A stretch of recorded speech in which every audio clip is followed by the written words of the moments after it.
இது வேலைக்காகாது. அறிவாலயத்தை காலி செய்யும் ஓபிஎஸ், அப்பாவை நெருக்கும் மகன்.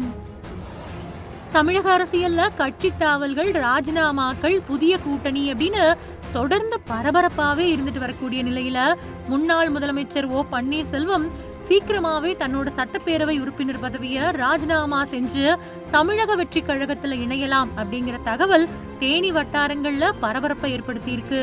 திமுகவில் சேர்ந்து 3 மாசம் ஆயிட்ட நிலையில மாவட்ட செயலாளர் பதவி, கட்சி பதவி எதுவுமே கொடுக்காததாலும் மகன் ரவீந்திரநாத் தரும் நெருக்கடியாலையும் அவர் தாவேகாவுக்கு தாவ இருக்கிறாரு அப்படின்னு சொல்றாங்க பெரிய குலவாசிகள். 2026 சட்டப்பேரவை தேர்தலுக்கு பின்னாடி தமிழக அரசியல்ல கணிசமான மாற்றங்கள் ஏற்பட்டிருக்கு.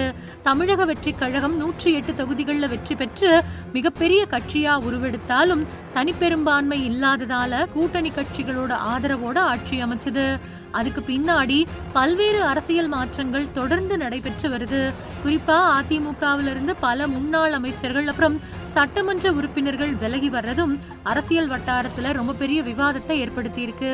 சில பேர் தங்களோட எம்எல்ஏ பதவிகளையே ராஜினாமா செஞ்சிருக்கக்கூடிய நிலையில மேலும் சிலரும் அதே முடிவை எடுக்கலாம் அப்படிங்கிற தகவல்கள் வெளியாயிட்டு வருது. இந்த சூழல்ல தான் இப்போ ஓ பன்னீர்செல்வம் தொடர்பான பரபரப்பை கிளப்பக்கூடிய தகவல்கள் வெளியாயிருக்கு.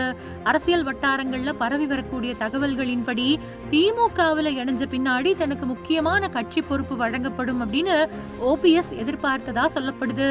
ஆனா இதுவரைக்கும் மாவட்ட செயலாளர் பதவியோ இல்லனா வேற முக்கிய பொறுப்போ வழங்கப்படாததால அவர் அதிருப்தியில இருக்கிறதா பேசப்படுது. அது மட்டும் இல்லாம அவரோட ஆதரவாளர்கள் இடையிலையும் தன்னோட அரசியல் எதிர்காலம் பத்தி தொடர்ந்து ஆலோசனைகள் நடைபெற்று வரதா சொல்லப்படுது. அதனால திமுகவில் இருந்து விலகக்கூடிய முடிவை எடுக்க வேண்டிய சூழல் ஏற்பட்டிருக்கிறதாவும் தேனி அரசியல் வட்டாரங்கள் தெரிவிக்குது. இதோட ஓ பன்னீர்செல்வத்தோட மகன் ஓ பி ரவீந்திரநாத் குமாரும் இந்த விவகாரத்துல முக்கிய பங்கு வகிக்கிறதா தகவல்கள் வெளியாயிருக்கு.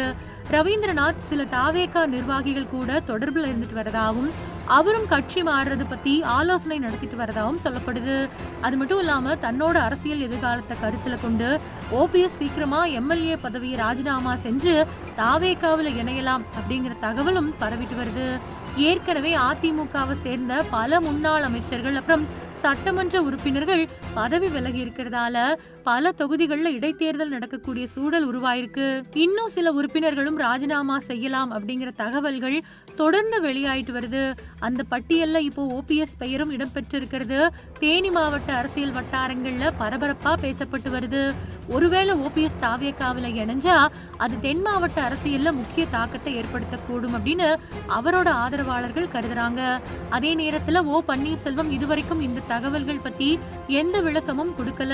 தாவேகா தரப்புலையும் இத பத்தி அதிகாரப்பூர்வமா எந்த கருத்தும் தெரிவிக்கப்படல. அதனால இப்போ வெளியாகி இருக்கக்கூடிய தகவல்கள் எல்லாமே தேனி வட்டாரங்கள்ல பரவி வரக்கூடிய தகவல்களாவே பார்க்கப்படுது.